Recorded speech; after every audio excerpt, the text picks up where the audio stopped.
নমস্কাৰ বন্ধু বান্ধৱীসকল, আশা কৰিছোঁ আপোনালোকে মোৰ আগৰ ৰেচিপিকেইটা ভাল পাইছে আৰু নিশ্চয় বনাই চাইছে। আজি মই আপোনালোকক পনীৰৰ এটা ৰেচিপি ৰেষ্টুৰেণ্ট ষ্টাইলৰ পনীৰ আলু কোফ্তা বনাই দেখুৱাব খুজিছোঁ। আশা কৰিছোঁ আপোনালোকে ৰেচিপিটো আৰম্ভণিৰ পৰা শেষলৈ চাব আৰু বনাব। আহকচোন আমি এতিয়া ৰেচিপিটো এবাৰ চাই লওঁ। এতিয়া আমি ইনগ্ৰিডিয়েণ্টছখিনি চাই লওঁ। এইফালে এয়া মই 200 গ্ৰাম পনীৰ এনেকৈ মিহিকৈ গুড়ি কৰি লৈছোঁ আৰু এয়া 1 টিস্পুন চব্জি মছলা, 1 teaspoon red chilli powder, 1 teaspoon নিমখ, হাফ টিস্পুন হালধি, 1 টিস্পুন গৰম মছলা, 1 টিস্পুন গোটা জিৰা আৰু মই দুটা এনেকুৱা চাইজৰ জলকীয়া মিহিকৈ এইফালে কুটি লৈছোঁ আৰু এয়া দুটা মিডিয়াম সাইজৰ পিঁয়াজ, এটা আদা আৰু এয়া 6 ফুটা নহৰু এনেকৈ মিক্সিত গ্ৰাইণ্ড কৰি ৰেডি কৰি লৈছোঁ আৰু এইফালে এয়া 2 table spoon cornflour, 2 table spoon tomato sauce, 2 table spoon kasuri methi আৰু এইফালে এয়া এইটো সাইজৰ 3টা বিলাহী এনেকৈ মিক্সিত গ্ৰাইণ্ড কৰি লৈছোঁ আৰু এইফালে 2 টেবুল স্পুন বাটাৰ ৰেডি কৰি লৈছোঁ। এতিয়া মই এই পনীৰখিনি এইখিনিতো অলৰেডি মিহি হৈ আছেই। মই আলুটো এনেকৈ ৰুকনিত ৰুকি ইয়াৰ লগত একেলগে মিহি কৰি মিলাই লওঁ। এতিয়া আলু আৰু পনীৰ একেলগে মিহিকৈ এয়া মিক্স কৰাৰ পিছত মই বাকীবোৰ বস্তু এয়া চব্জি মছলা আধা চামুচ, নিমখ আধা চামুচ, গৰম মছলা আধা চামুচ আৰু কাটি থোৱা জলকীয়া অলপ দি দিলোঁ। দি পেলাই মই এতিয়া আকৌ গোটেইখিনি ভালদৰে মিলাই ল'ব লাগিব। ইয়াৰ লগত এতিয়া মই এই কৰ্ণফ্ল'ৰখিনি মিলাই ল'ম। কৰ্ণফ্ল'ৰ গোটেইখিনি দিয়া নাই, অকণমান থৈ দিছোঁ। এয়া মই আকৌ এই গোটেইখিনি ভালদৰে মিলাই ৰাউণ্ড বল বনাই ল'ব লাগিব। এয়া মই ভালদৰে মিলাই আছোঁ। এতিয়া এই ডৌখিনি ধুনীয়া হৈ গ'ল। ইয়াৰ পৰা আমি এতিয়া ৰাউণ্ড এটা এটাকৈ বল বনাই ল'ব লাগিব। প্ৰথমতে এনেকৈ অলপ লৈ হাতত এনেকৈ গোল কৰি মই এইখন হাতত লৈছোঁ, লৈ পেলাই এয়া দেখিছে মাজত অলপ ফ্লেট কৰি দিছোঁ। দি পেলাই কাজু আৰু খিচমিচ মই মাজত ভৰাই দিছোঁ।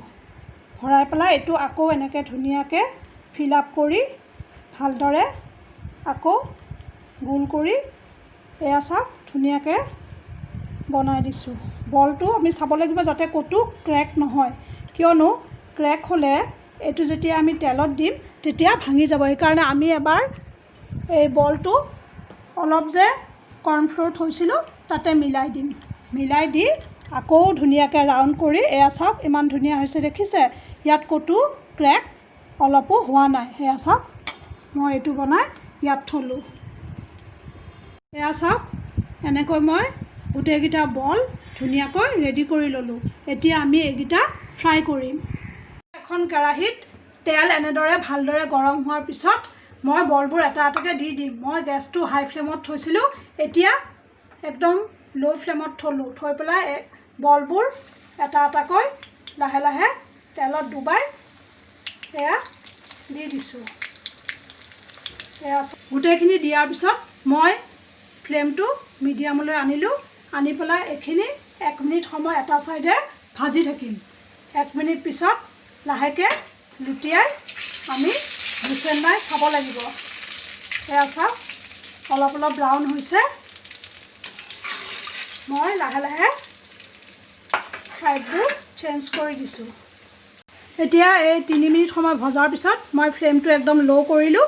এতিয়া 3 মিনিট সময় ভজাৰ পিছত এয়া চাওক কি ধুনীয়া বলখিনি ব্ৰাউন কালাৰ হৈছে। মই এতিয়া এইখিনি ট্ৰেন্সফাৰ কৰিম, কৰি পেলাই কোফ্তাৰ কাৰণে গ্ৰেভিটো বনাম। এয়া দেখিছে ইমান ধুনীয়া হৈছে। মই গেছটো এয়া অফ কৰিলোঁ। অফ কৰি এইখিনি মই এয়া এটা এটাকৈ বাউল এটাত ট্ৰেন্সফাৰ কৰি ল'লোঁ। মই বেলেগ এখন কেৰাহীত এই টেবুল চামুচেৰে 2 চামুচ তেল দিলোঁ। তেলখিনি অলপ গৰম হোৱাৰ পিছত মই বাটাৰখিনি যে আছিল বাটাৰখিনিও ইয়াতে দি দিলোঁ। এয়া চাওক, তেল আৰু বাটাৰখিনি ভালদৰে গৰম হোৱাৰ পিছত আমি গোটা জিৰাখিনি দিব লাগিব। এইটো একদম ল' ফ্লেমত থ'লোঁ। থোৱাৰ পিছত যেতিয়া ভালকৈ বাটাৰ আৰু তেলখিনি গৰম হ'ল, মই এয়া গোটা জিৰাখিনি দি দিছোঁ আৰু কাটি থোৱা কেঁচা জলকীয়া বাকীখিনি দি দিলোঁ। দি অকণমান সময় বস্তুটো ভালদৰে এয়া লৰাই দিছোঁ। অকণমান সময় ভাজি লোৱাৰ পিছত মই ইয়াত আদা নহৰু আৰু পিঁয়াজৰ পেষ্টটো এয়া ঢালি দিলোঁ। ঢালি পেলাই এইখিনি গেছটো মই মিডিয়াম ফ্লেমলৈ আনিলোঁ। আনি পেলাই 1 মিনিট সময় ভালদৰে এয়া লৰাই আছোঁ। পিছত এইখিনি ধুনীয়া ব্ৰাউন কালাৰ হ'ল নহয়। এতিয়া মই গেছটো ল' ফ্লেমত থৈ বাকীবোৰ বস্তু দি দিম। এয়া চব্জি মছলাখিনি দিলোঁ আৰু নিমখ মই সোৱাদ অনুসৰি দিলোঁ। আপোনালোকেও নিজৰ সোৱাদ অনুসৰি দিব। আৰু ৰেড চিলি পাউডাৰখিনি দি দিছোঁ এয়া। তাৰপিছত হালধিখিনি দিছোঁ আৰু গৰম মছলাখিনি আমি পিছত দিম। দি পেলাই আকৌ আমি আধা মিনিট সময় লৰাই দিলোঁ। এইখিনি আধা মিনিট মই এনেকৈ এইখিনি গোটেই ভাজি থকাৰ পিছত মই ইয়াত 1 কাপ পানী দি দিলোঁ যাতে বস্তুটো ভালদৰে মিক্স হয়। এতিয়া মই গেছটো হাই ফ্লেমত আনিলোঁ। আনি পেলাই এইখিনি অকণমান সময় মানে 1 মিনিট সময় উতলিবলৈ থৈ দিলোঁ। মিনিট পিছত এইখিনি এয়া দেখিছে নহয় ধুনীয়াকৈ উতলি গ'ল। এতিয়া মই গেছটো ল' ফ্লেমত আনিলোঁ।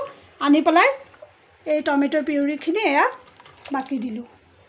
লগতে মই টমেটো চচখিনিও দি দিলোঁ। এয়া গোটেইখিনি দি পেলাই মই আকৌ এয়া ধুনীয়াকৈ লৰাই দিলোঁ। এয়া দেখিছে নহয় ইমান ধুনীয়া গ্ৰেভি হৈছে, কালাৰটোও ধুনীয়া হৈছে। এতিয়া মই ইয়াত কচুৰি মেথিখিনি মিক্স কৰি দিম। এয়া মই হাতেৰে মোহাৰি পেলাই কচুৰি মেথিখিনি ধুনীয়াকৈ মিক্স কৰি এয়া চাওক লৰাই দিছোঁ।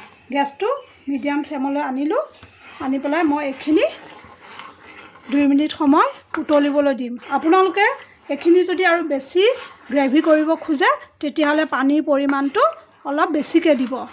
মই এনেকৈ দিয়াৰ কাৰণে 1 কাপ পানী দিছোঁ। আপোনালোকে নিজৰ চইজত দি ল'ব। চাওক 2 মিনিট পিছত আমাৰ এয়া গ্ৰেভিটো ধুনীয়াকৈ ৰেডি হৈ গৈছে। এয়া চাওক মই এতিয়া এইখিনি বাউল এটাত শ্বিফ্ট কৰি ল'ম। মই গেছটো এয়া অফ কৰি দিলোঁ। অফ কৰি পেলাই মই এইখিনি বাউল এটাত শ্বিফ্ট কৰি ল'ম। এয়া দেখিছে নহয় ইমান ধুনীয়া কালাৰ হৈছে। আমি কোফটাখিনি ইয়াত দি নিদিওঁ, কিয়নো ইয়াত দি দিলে ভাঙি যাব পাৰে।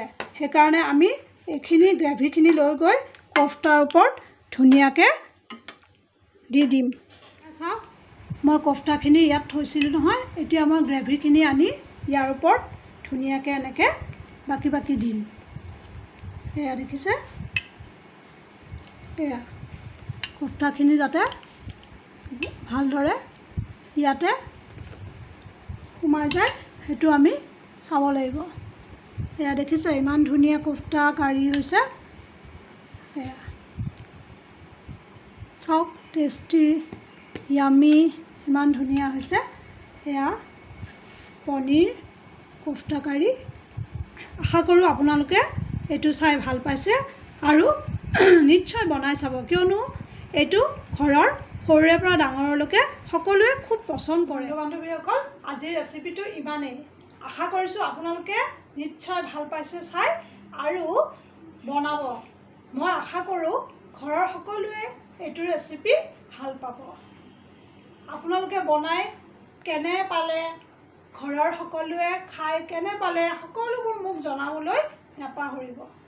আপোনালোকে কমেণ্ট কৰিব, লাইক শ্বেয়াৰ আৰু যিসকলে মোৰ চেনেলটো এতিয়াও ছাবস্ক্ৰাইব কৰা নাই কৰি দিব। লগতে বেল আইকনটো প্ৰেছ কৰিব। ধন্যবাদ।